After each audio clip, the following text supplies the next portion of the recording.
জেনপাস Yuji paper 2 অর্থাৎ BHA পরীক্ষার general knowledge category 2-তে যে প্রশ্নগুলো এসেছিল সেই প্রশ্নগুলো দেখে নাও। তো ক্যাটাগরি 2-এ এক বা একাধিক অপশন সঠিক হবে। প্রথমে যে প্রশ্নটি দেখছো 56 নম্বর, দেখো the terms Louvre and dub বা lub and dub relate to which one of the following? Heart, lungs, tennis, eyes. এখানে উত্তর হবে অপশান এ, হার্ট।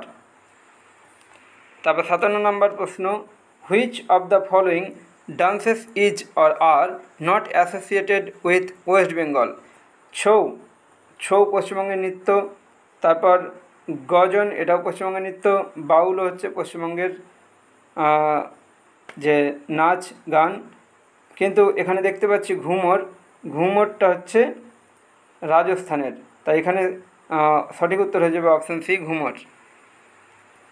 তারপর 58 নম্বর প্রশ্ন, who are the recipients of Bharat Ratna? Karpoori Thakur, M S. Swaminathan, Droupadi Murmu, Rohan Bopanna. এখানে সঠিক উত্তর হয়ে যাবে অপশান এ, কর্পূরী ঠাকুর, এবং অপশান বি, এম.এস. স্বামীনাথন। এই যে কর্পূরী ঠাকুর ছিলেন বিহারের প্রাক্তন চিফ মিনিস্টার ছিলেন, প্রাক্তন মুখ্যমন্ত্রী ছিলেন কর্পূরী ঠাকুর। ঠিক আছে, তো এক্ষেত্রে উত্তর হচ্ছে অপশান এ এবং অপশান বি। তারপরে 59 নম্বর দেখো, which of the following is or are not associated with cricket? Indian premier league ক্রিকেটের সাথে যুক্ত, ইন্ডিয়ান ক্রিকেট লিগ এটাও ক্রিকেটের সাথে যুক্ত, কিন্তু এখানে দেখছি অপশান বিতে আছে ইংলিশ প্রিমিয়ার লিগ, এটা ফুটবলের সাথে যুক্ত, এবং অপশান সিতে ইন্ডিয়ান সুপার লিগ, এটাও ফুটবলের সাথে যুক্ত। তাহলে উত্তর হবে এখানে অপশান বি এবং অপশান সি। তারপর 60 নম্বর প্রশ্ন, who is not a winner of Olympic medal? Option A P V. Sindhu, option B Neeraj Chopra, option C Kapil Dev, option D Sushil Kumar.